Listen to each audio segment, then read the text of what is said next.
Hello and welcome to Civil War Weekly, the podcast that answers the question, what happened this week in the American Civil War? I'm your host, Tim Patrick, and this is episode 184, September 23rd to September 29th, 1864. Last week we talked about two of the major battles of the 1864 Shenandoah Valley Campaign. Just know that Early is not quite done yet, but really he is facing some long odds as the infantry and cavalry are burning the valley. But Sheridan is going to withdraw to Winchester, going against the wishes of Grant. We will pick up with Cedar Creek in a future episode. Today, we need to cover the Battle of New Market Heights and the Battle of Fort Harrison, taking us back to the area north of the Appomattox River, where the deep bottom engagements occurred. First, though, we should talk about one of the brutal instances of the war, Centralia. Before we get into that, though, we do need to talk about our Patreon and Patreon content. And we had here in September, we had some Civil War poetry. We talked about that and read some poems, and that is posted on the Patreon. That should be live.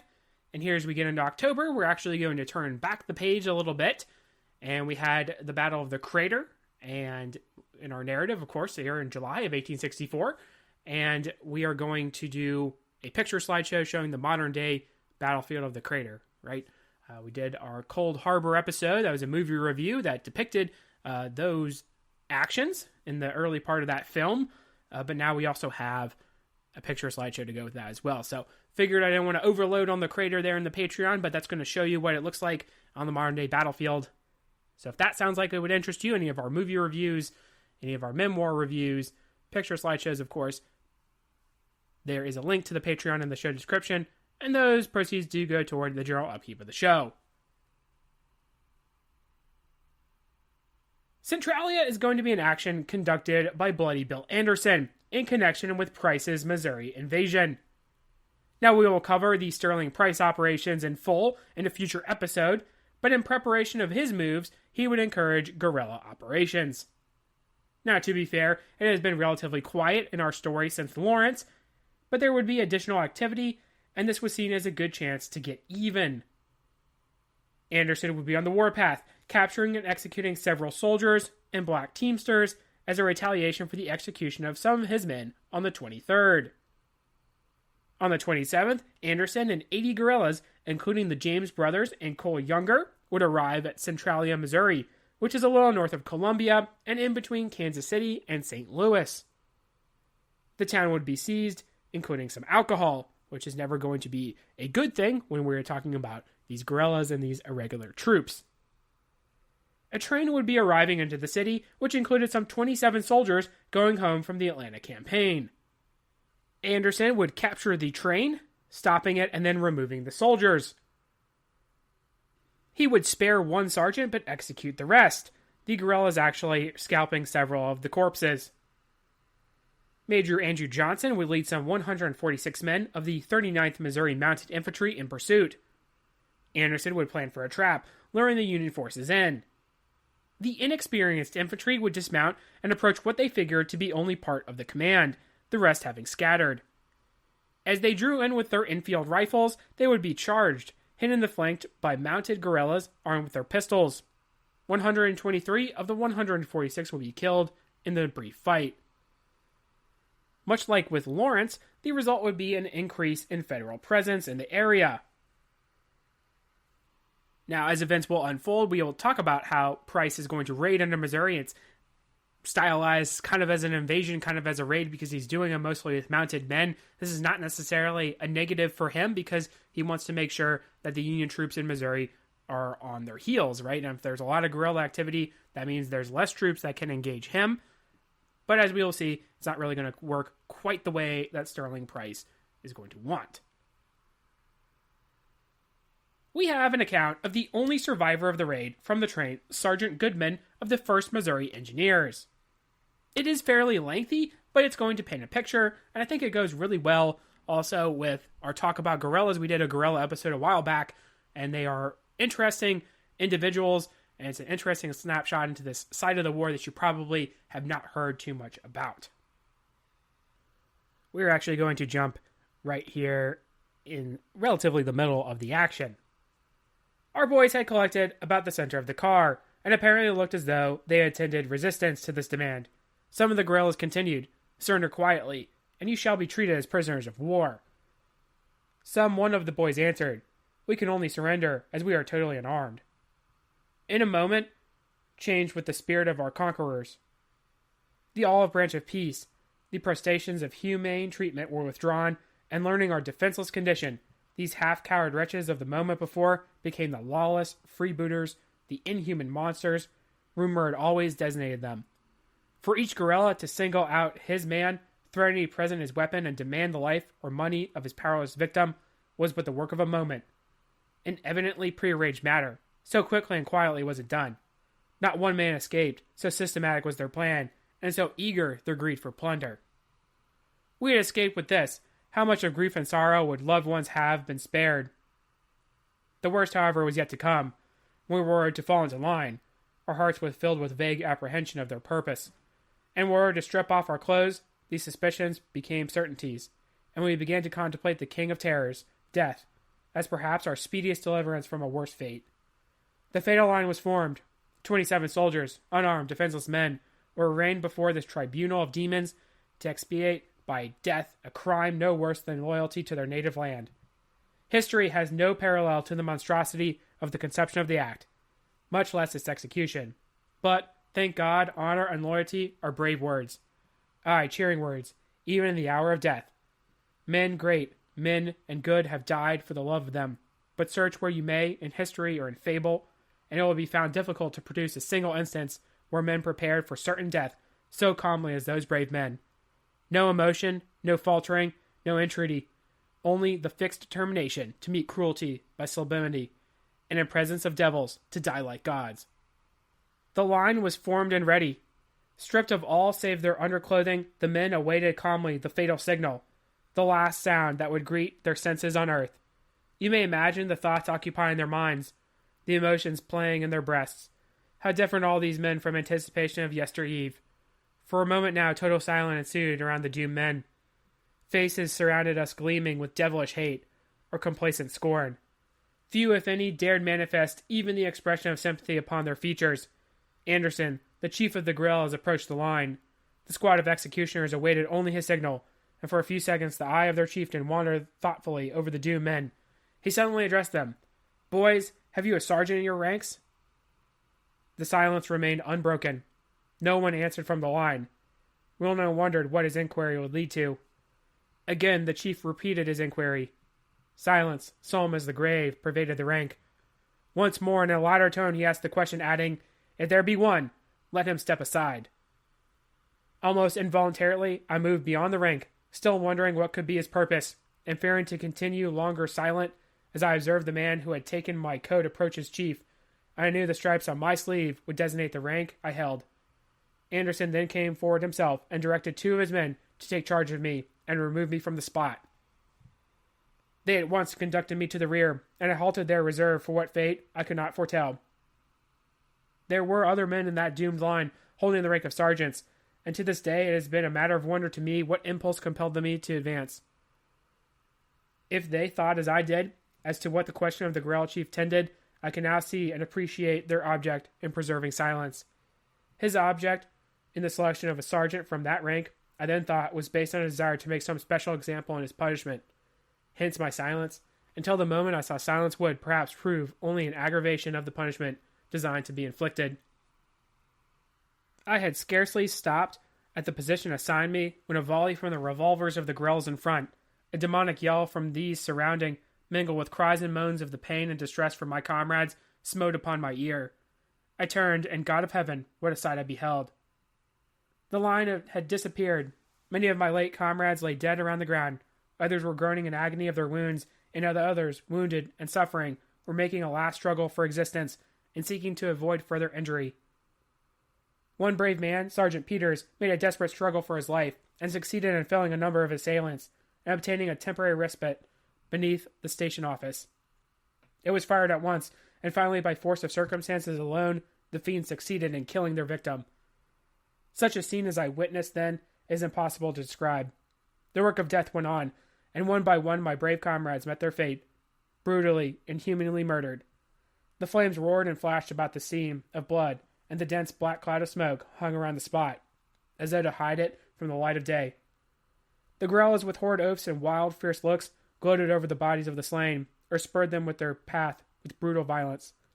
Civilians stood trembling by, eager perhaps to express their sympathy for the death in words and tears, but fear of a like fate forbade. A party of guerrillas now set fire to the train, and amidst loud shouts and yells, the whistle sounding its own funeral dirge, it was started up the track. The fiends now reached a state of excitement bordering on insanity, and then followed a scene of turbulence it is vain to try to describe. The position in which I stood, to the rear of a line of mounted guerrillas, only enabled me to become a witness of the part of their infernal orgies. The yells and horrid curses of the wretches commingled with the piteous moans of my suffering, wounded comrades, and now and then I could hear the dull thud of the carbine stroke that ended forever the suffering of some prostrate form. At last it was over. The carnival of blood ended. So a couple things to point out here. We actually are going to continue with the account here, but a couple things to point out I do want to mention is that there is a very well laid out plan, right? Even Sergeant Goodman is going to kind of highlight that here. He's very, shall we say, poetic, as you can kind of hear in the way he describes these actions. So we do need to take it with a slight grain of salt, right? Because he is kind of telling a story and kind of playing up that story. But you also hear how there's a pretty well laid out plan to rob this train, to make sure there's no resistance. So we do kind of talk about guerrillas and how they don't have any kind of discipline, but really they do in certain instances where they do have these plans, these tactics that, while are unconventional in terms of what we talk about in these battles, that's not quite the same as our tactics on, say, a field like Antietam, like Gettysburg, right?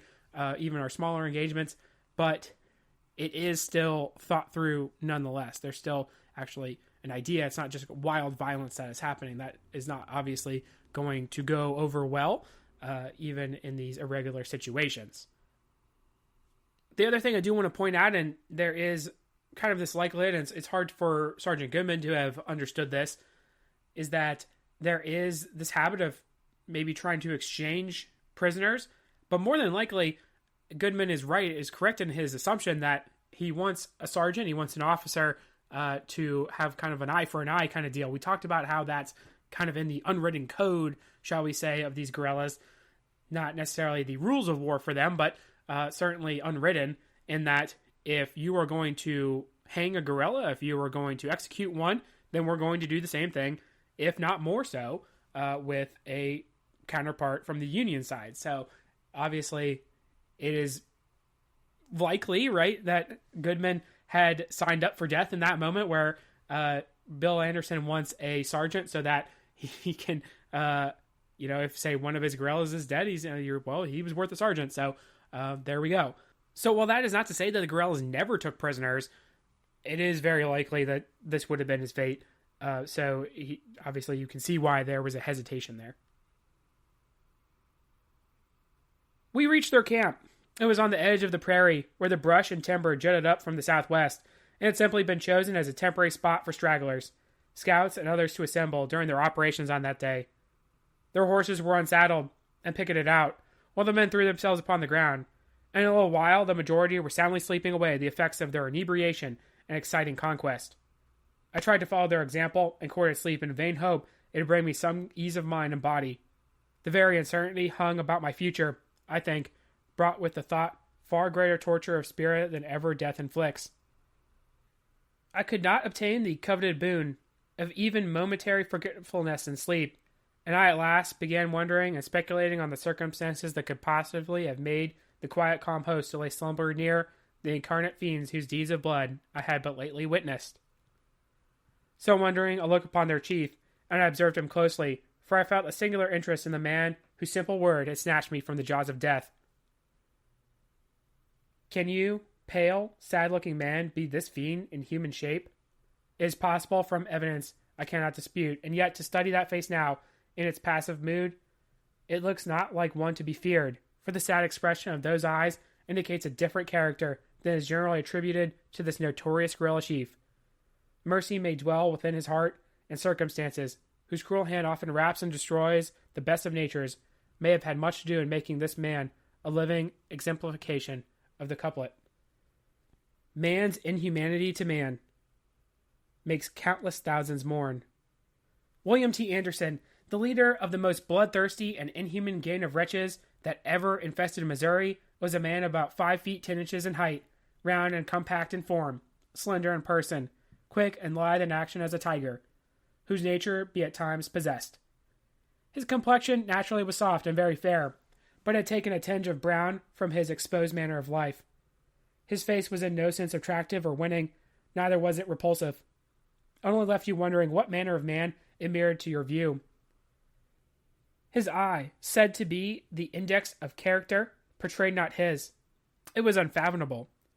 A strange mixture of blue and gray, the opposing colors sustained by opposing forces in the war he waged. They were cold, unsympathizing, and expressionless, never firing in anger or lighting with enthusiasm in battle. I have his own word for it. They were never known to melt in pity, and I was the first man who wore the federal blue, who had fallen in his power, whose life he had ever spared. His hair was his greatest ornament, and hung in thick clustered masses about his head and neck, in color a rich dark brown. His style of dress and clothing were typical of his life and nature, and seemed to blend something of taste, something of roughness, and much that was indicative of his inclinations and pursuits, and its ornament and fabric of which it comprised. Suddenly the attention of all was aroused and centered upon the figure for a single horseman approaching at full speed from a northwesterly direction across the prairie. "Belle Eye Scout," said one of the ray guards quietly. He noticed I too observed the commotion his advent was creating. The words had scarcely died upon his lips ere another horseman came bounding through a low brush on our right and galloped straight to where Anderson stood. His intelligence, whatever it was, seemed of importance, and in a moment the guerrillas scattered in search of their horses, and were seen in all directions mounted and forming into squads of 10 or 20. By this time the first horseman observed before the arrival of one causing such excitement had reached the side of Anderson. The chief addressed only 2 questions to him when a mounted man left his side, at his order, rapidly riding to where my guards and I were standing. "Have your prisoner saddle yon gray horse, and mount him quick, and mark me, if he attempts to escape in battle, kill him instantly." In a few moments, the horse designated was by my side, and I was seated in the saddle. Strange, I did not think of or shudder at this threat of death to me. There was then to be a battle. I only thought of this, of the battle. I wondered if God had sent his avenging angel thus upon the track of the murderous of my comrades. I longed only to behold the line of federal blue dealing retribution to the assassins. I dreaded not the conflict which perhaps would bring liberty to me. I learned subsequently that the scouts had brought intelligence of the approach of a federal force from Sturgeon of about 160 men under command of Major Johnson. The regiment to where he belonged I never learned. He had been at Centralia shortly after the guerrillas who destroyed the last train had left, leaving 25 of his command at that place, was now approaching to give the guerrillas battle. After riding a circuitous route, occupying nearly an hour, the guerrillas seemed to have reached the spot where they proposed awaiting the onset of the federal troops. A halt of 10 or 15 minutes took place here, and men were sent out by Anderson to observe the advance of the Federals. They soon reported back. They were nearer than the guerrillas thought, and had halted about half a mile beyond and just over the crest of the hill, that completely hid them from our view. Detaching Todd and some 125 men, he divided his force, sending Todd with his half their number by the left, around the south of the old field, skirted by brush and scattered timber. The remaining half, led by Thrakiel, marched by the right. Anderson led the center, almost to all the fighting. The other force simply acting as a decoy to attract Johnson's attention, and were only to join the affray in case Anderson did not succeed in rounding the federal line. And yet we had not obtained a view of the federal forces, and our dispositions for attack completed, the guerrillas moved slowly forward to the summit of the hill. My guard and I rode immediately to the rear of Anderson's company. Hope had gradually been growing brighter and brighter. I trusted more to the circumstances of fortune, accident releasing me in the heat of battle, than in any individual efforts on my own. I was fully resolved, however, to embrace, at any risk, any propitious moment that might offer promising liberty to me. Vain hope, vain dream. As we cleared the top of the hill and passed through the narrow belt of scattered timber, the federal line burst upon our sight. The cry "Charge" broke shrill and clear from the lips of their leader, and with one long wild shout, the guerrillas dashed forward at the full run upon their little line of dismounted Federals in the field. At the same time, both Todd and Thrakiel, their men, gelling like so many fiends, appeared on either flank. Vain hope, vain dream. I saw at a glance the battle was already won by the guerrillas, and I was not astonished to witness one volley fired, and two hastily fired by the Federals, proving the force of the resistance made. I saw the defeat of my friends was inevitable, and yet, I must confess, the courage of that mere handful of boys in blue was worthy of emulation. There was no flinching from the onset of the guerrillas, but they did all that they had time to do before the enemy were upon them. They were surrounded before they could possibly have found me to reload their emptied pieces, and the guerrillas were riding around in their ranks, firing and shooting. Surrender, surrender. Yes, they surrendered as we did at Centralia, with assurances of humane treatment. I felt the scene approaching would prove but a counterpart of what I had witnessed at the station, and I shut my eyes to prevent the tears from welling forth, in token of my sympathizing fear. I beheld the guerrillas proceed to disarm and render defenseless these prisoners of war. No sooner was this accomplished than hell was suddenly transferred to earth, and all the fiends of darkness summoned to join the carnival of blood. Centralia, with all its horrors, was eclipsed here in the enormity and infamous conduct of the bloody demons. No treatment too brutal, no treatment too cruel to satisfy the greed of their hellish crew. And were it possible for human souls to grow drunk on blood, I trust the idea may offer some palliation for the scenes enacted there. For the bloody, dastardly, cowardly, wanton acts committed upon the living and dead person of those brave Union boys. Men's heads were severed from their lifeless bodies, exchanged as to the bodies, labeled with rough and obscene epitaph and inscriptions, stuck upon their carbine points, tied to their saddle bows, or sat grinning at each other from the tops of stake fences and stumps around the scene. God knows the sight was too horrible for description, and to be very brief and sum it all in one expression, the fiends of hell itself could not exceed the spectacle in enormity of conception, or horror and brutality of execution. Fairly crazed with their success and excitement of the battle and slaughter, the guerrillas started in body for Centralia, to finish, as they said, their glorious victory in the massacre of the escort left by Johnson at the station, with the few wagons belonging to his command. Fortunately, some of these soldiers observed them coming and succeeded in mounting and getting away. In a while, it was evident many of the guerrillas were again becoming brutally intoxicated, and in one or two instances, difficulties occurred between them and some of the citizens of Centralia, which came near proving fatal to the latter. In one instance, a man's wife was defending her husband from the accusations of complicity with Johnson made by a guerrilla, when someone offered for some personal indignity. She instantly resented it with a blow, when the inhuman wretches felled her to the ground like a beast of slaughter, and otherwise maltreated her person. At last, the order was given to return, and the drunken cavalcade made night hideous as they straggled, without order or discipline, back to their camp. Repeatedly, my life was placed in jeopardy by the careless handling of their arms, and I sometimes supposed the act was not as careless as I imagined. On several occasions, it required the utmost care on my part of my guard to preserve my life, sometimes doing so by knocking up the barrel of a revolver or carbine as was discharged full at my person. The camp was reached at last, and 3 hours given for the last allotted to man and beast, ere, as their chief announced, we would be called upon to march. The night was cool. I had neither coat or blanket, and I could not sleep. I lay and watched the silent stars, and watching and thinking of all that passed the bloody day, I wept. So there we go. We have a conclusion here to Sergeant Goodman's account of the Centralia massacre, right? First we have the train portion of that, and then we also have the subsequent battle where we have Missouri troops attempting to catch up to Anderson, and unfortunately for them, they are, and we highlighted here actually in Goodman's account, in that they're armed with these infield rifles. They dismount, right? Which is not really what you want to do. If you have a huge command, maybe, but if you have relatively equal numbers to these guerrillas, it's not really tactically the right decision to dismount your troops. You have infield rifles, which in close quarters are not going to be the same as having revolvers, multiple revolvers even, and obviously it does not go very well for these Missouri troops. It is also interesting, I think, with the description of Anderson, right? We don't really have a whole lot of accounts that are like this, that sort of describe these people, but there is kind of this hint of he's just kind of looking like a normal guy, right? And a lot of these guerrillas would have been just normal people, young men. Usually they erred on the younger side, right, of your, maybe teenagers, maybe, right? But they're also going to be these kind of hardened by war kind of individuals. And you have that, we mentioned this in the guerrilla episode, where you have a lot of them that suffer from symptoms that are going to be very similar to PTSD after the war for a lot of these things. And obviously, the brutality of the conflict in this region is affecting them. And here toward the latter stages of the war, you do have these accounts, unfortunately, of desecrating bodies, not taking prisoners, right? So this is just one of the larger examples of that.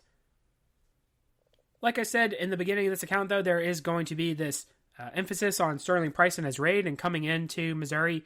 And obviously, in some ways, it's going to be the high water mark of the Trans-Mississippi.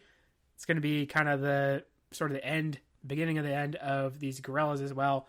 The Union troops in this area are going to be cracking down on them.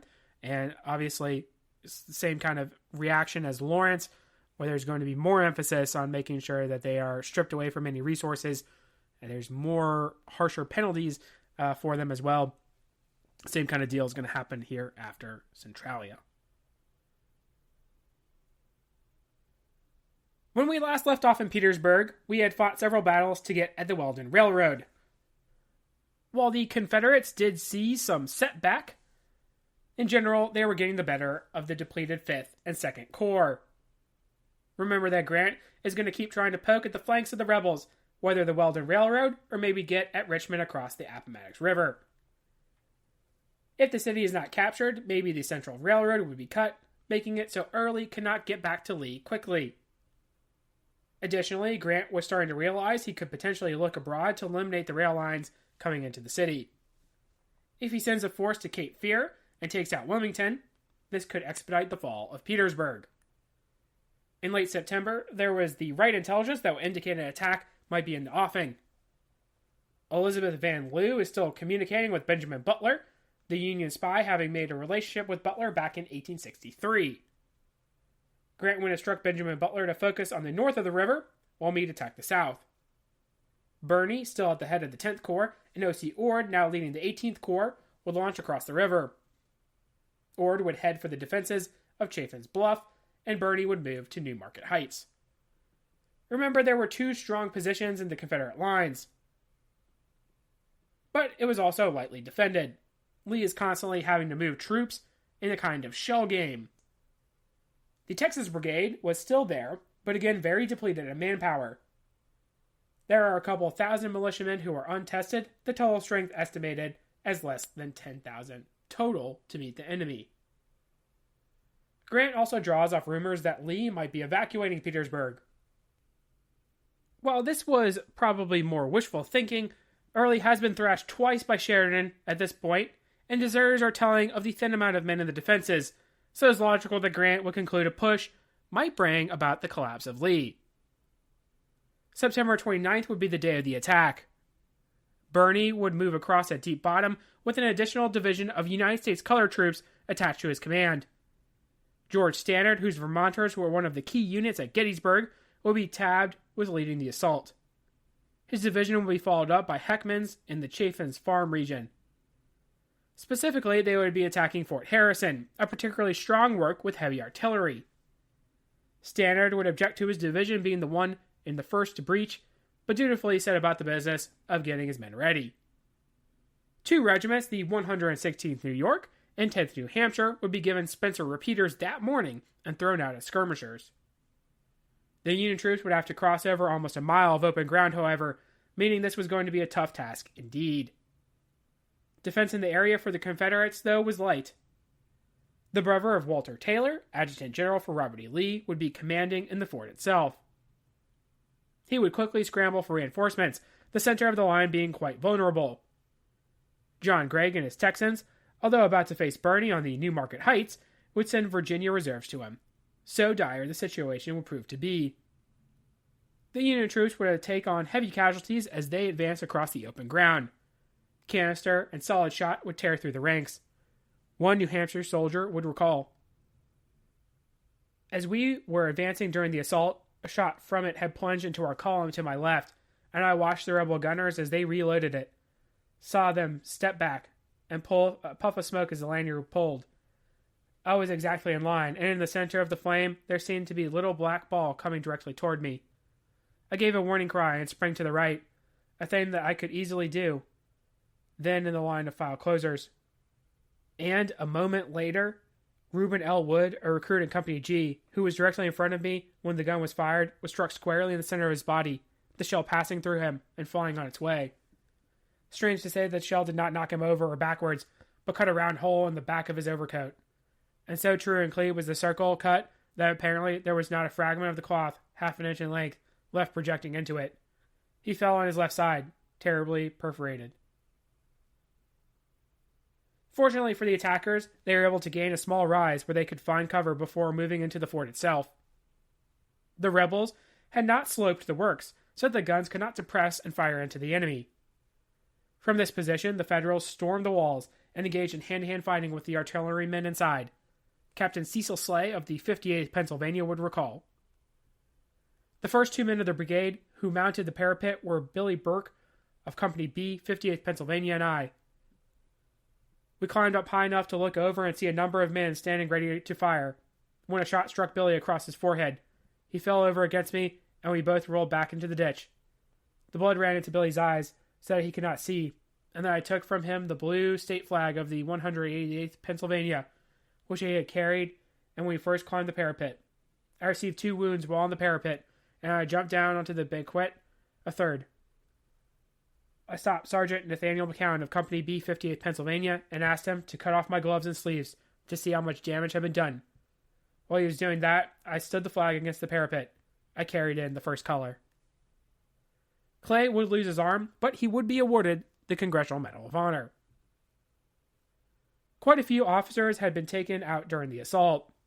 Hiram Burnham was mortally wounded, and the other 2 brigade leaders, Stevens and Roberts, were severely wounded, in the case of Stevens, or sick in the case of Roberts. While they had the fort in possession, having taken on 550 casualties, Stander's division was not in a position to exploit. Heckman's division had attempted to target another strong position, Fort Gilmer, but instead had erred away, taking some lesser works with high casualties. As it was, the Union Army was going to be in a tough spot to exploit the success, and yet a concentrated effort would have been given them Richmond. I have seen Richard Ewell given much credit, as he was primarily responsible for cobbling together a defense and being a steady hand with the troops. Many Confederates, although outnumbered, would realize the importance of their position. Ord would be wounded trying to lead an assault personally, command devolving to Charles Heckman. Heckman would spend his time trying to frantically send his troops out at the rebels rather than concentrated efforts. Despite this, he would get a big help in the division loan to the 10th Corps. Now we will backtrack a bit, because while the attack is happening at Fort Harrison, there was also an assault on the Newmarket Heights. Birney's 10th Corps would, as mentioned, be lent a division under Charles Payne. Payne was a Harvard man who had seen action at Port Hudson. His brigade commanders were Charles Holman, Alonzo Draper, and Samuel Duncan. Holman was a Maine man, Draper a Vermont man, who had been a workers' advocate, and Samuel Duncan was a Dartmouth grad, having started with the 14th New Hampshire earlier in the war. There was an interesting mix of regiments, the 1st United States Colored Troops being raised in Washington, the 5th in Ohio, and other regiments being converted from their North Carolina designations. The 4th and 6th United States Colored Troops in Duncan's brigade had seen action at Baylor's Farm in the early assaults at Petersburg. It would be Duncan's brigade who would lead the attack. 750 men in all trying to take the works occupied by the Texans. Unfortunately for them, though, they would be deployed in an inopportune way where they had to cross 4 Mile Creek before attacking the rebels. They would do so, though, under a terrible fire by the enemy. One account would read, "The 4th and 6th regiments led, and as they rushed down the incline, received the concentrated fire of the whole rebel division. The crash of small arms is terrific, a constant roll with the heavier discharges of artillery breaking in like the bass notes of some mighty organ. The air seems full of missiles, hissing above and around with deadly intent at each one of us. Man after man with the colors goes down, and officer after officer as they snatch the falling staff from stricken fallen arms.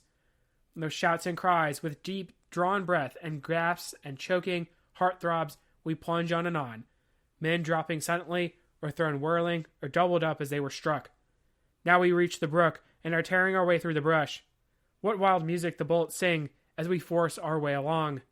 Keep on, boys. My God, see them reel and stagger, and yet still keep coming on. The dense masses of rebels, their yellow works, are in plain sight. We hear their shouts and cheers, their pitiless, incessant, withering volleys. Surging up to the parapet, our men leap the low, newly made lines, and black and white meet, hand to hand, no longer as master and slave. Getting through the abattis would be difficult, the Federals not being able to return fire as they made their way over. Some did get over and would engage in hand-to-hand combat with the rebels. Too few, though, had made it. Duncan's brigade had advanced unsupported, Duncan himself being wounded 3 times. Several members of the attackers would be awarded the Medal of Honor for saving their colors, but alas, they would be forced to retreat. Some of the wounded were reportedly killed by the Confederates, but the action would not be over. Draper's brigade, the 5th, 35th, and 38th United States Colored Troops, would be tabbed to renew their effort, with part of Terry's division to their right and Holman's brigade coming in on the left. Abbott's brigade of the 6th, 7th Connecticut, 3rd New Hampshire, and 24th Massachusetts were veterans who had already supported the Wagner assaults. By this point, the danger at Fort Harrison had been clear to Gregg, and it was also clear that the fort was about to fall. He had shifted resources to that part of the line, but this did not mean that Draper was going to have an easy time. The fire was so intense at one point, the command would halt and seek shelter. A lieutenant would describe the action. I had given up hope of returning alive from this very jaws of death, and thought it was only left for me to die facing the enemy.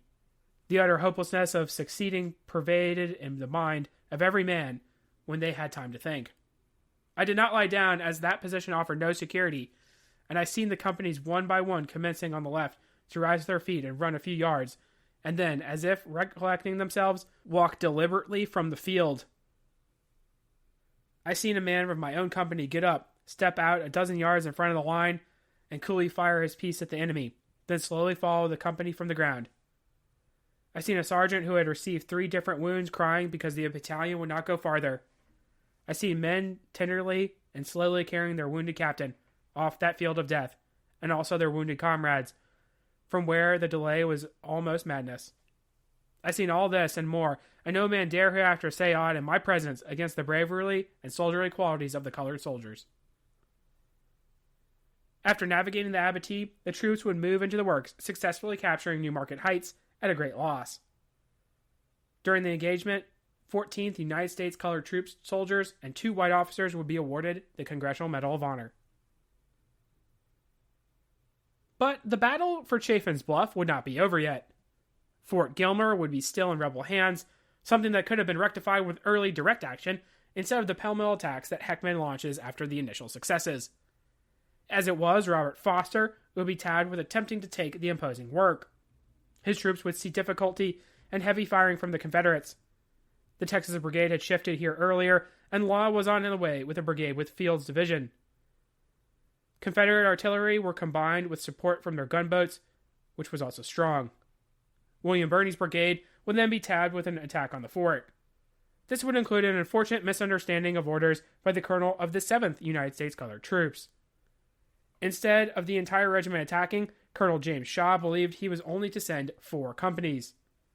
As a result, the 4 companies would essentially cease to exist, advancing to a ditch before the fort and being trapped there. Men would be killed and wounded, and some successfully surrender. Jordan's brigade would attempt a half-hearted attack from Heckman, but they too would be repulsed. The attack on the 29th would virtually come to a close. Stannard would still hold Fort Harrison, but he knew that a problem would be held if he did not improve the defenses of the fort, especially because there were no defenses on the one side, the side that the Confederates would be coming from. Stannard would have his men try to improve the earthworks as Robert E. Lee schemed to try to retake the forts. September 29th had been a day of opportunity and gained and loss for the Federals. Had the attacks been conducted differently despite the brave actions of the artillery and Richard Ewell, Richmond might have fallen. September 30th would see a counterattack by Lee.